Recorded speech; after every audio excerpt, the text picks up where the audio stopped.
I am going to dive right in and take a quick peek at what we're going to look to cover tonight with the proposed final budget for next year. Sound like a broken record in some places. Go through the challenge. Yes. Am I not talking loud enough? Is that better? Sing a song? Okay. No singing. Okay, we'll go through the challenges of doing the budget. Again, thank you for the kind introduction. Go through the expenditures and revenue changes, tax impact to fulfill any gaps we may have, look at how we compare to other districts in our area, and go through the next steps in the timeline. So what are the challenges? I said broken record because it seems like every year around this time saying the same thing, which is the state doesn't have their budget passed yet, so it's difficult to do ours, but we do the best we can. At least we're not in a terrible crisis that I've heard of so far, so that's pretty good, as we were the first year I did this. So, but they do give us preliminary numbers for our subsidies for education, special ed, transportation, and so on. They gave us those about 2 months ago, so we do have an idea. In my recent past, they have generally met those numbers, so I'm pretty comfortable there. Will they exceed them? They haven't since I've been here. So one of the other challenges we have is in our education area, special education area, where that crew does a phenomenal job working with our special ed students. One of the best programs around. I understand from talking with people both on committee, on the board, and in the public that folks move into our district for our special ed program. I've heard that said numerous times, which is a fabulous thing. Of course, it comes with a cost as well. And so we do have some increases in that area. One thing I did, of course, want to point out is that our annual budget there is in the $35 million area. Funding from the state, inclusive of our PSERS subsidy and our FICA subsidy, comes to about just under $6 million, so less than 20% is actually funded by the state for those programs. We do those pretty much locally. So lastly, I'll point out, as everybody knows, we did the professional contract. The board approved that last August. In that contract, of course, there were increases built in, so changes year over year. This year's change, all in, including the benefit-related pieces, are about 5.1%. So that's going to have an impact as well. So if we look at the expense side of the ledger, looking at where the major items are year over year, we can take a peek at the employee increase. Look at the professional employee increases. This is not the addition of new employees. This is just going from one year to the next, all in with benefits and such, about almost $3.7 million. Looking at the non-professional employee increases, the support staff, administration, and such, about $733,000 in increases year over year. No changes, no new additions.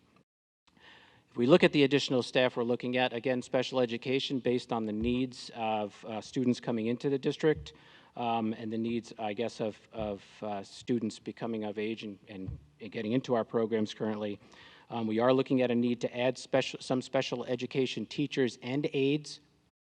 We project that those will cost approximately $723,000 all in, again, with medical benefits and such.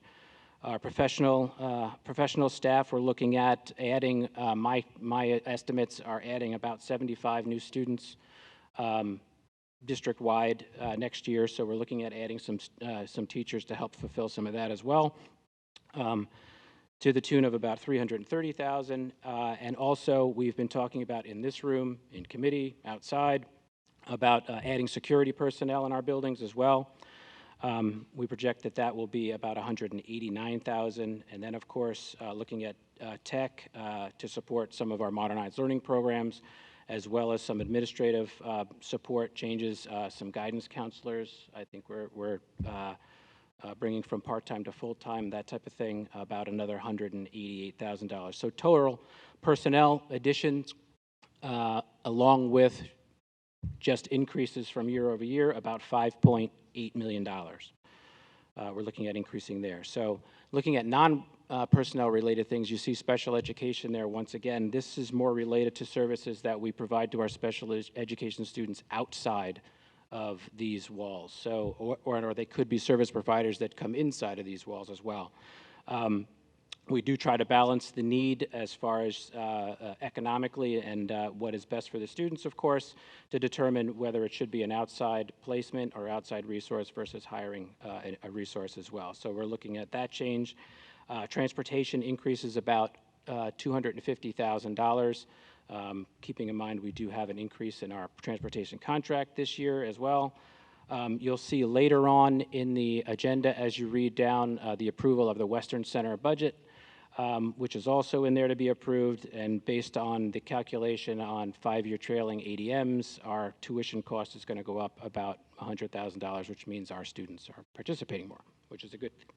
Finally, to a good note, well, they're all good notes, but finally to a fiscal good note is our debt service will drop approximately $400,000 this year based on some of the moves we recently did in the prior year and in the current year.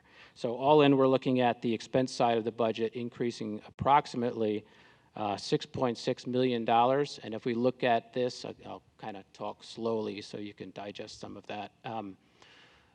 Looking at this from a line-by-line basis, you can still see that the increase is of about $6.6 million to $164.4 million budget, an increase of about 4.2% year over year. Obviously, as we talked about on the prior slide, most of those changes come in the personnel area. Looking at the revenue side of the ledger, looking at the local, which still comprises about 80% of our total budget, the assessment values overall in the district are up about 1.5% from prior year. We're sitting at about $3.98 billion in assessments. I'm still looking and hoping that we can get to a $4 billion mark. That's a number I like. But we're looking at adding about $1.5 million on that line. And our collection rate for local property taxes and other taxes remains at about 98%. You'll recall a few years back it was around 95, 96%. You know, the rising tide lifts all ships, so I see the economy is doing better. Things are starting to come in on time.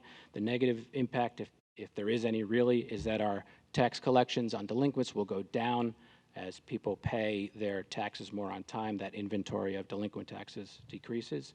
So we're expecting that to drop a little bit. Our state side of the revenue, that comprises about 20% of the total budget. Again, I spoke a little bit about the numbers that the state provided for the basic education funding subsidy and the special ed subsidy. About here's an interesting thing that I went through earlier was I was looking at the increase in our PSERS rate year over year, which is just under 100 basis points, applying that to our current employee staff. I think it equates to something around $200,000 increase year over year in PSERS cost, and we're getting an increase in our subsidy of 140, so we kind of net negative on that. Special ed, I mentioned before, due to the increased needs and the great work that those folks do in that department, you know, we're looking at increasing, you know, $1 to $1.5 million somewhere in that neighborhood. We're getting $50,000 help from the state to make that happen. So a little lopsided there in my personal opinion.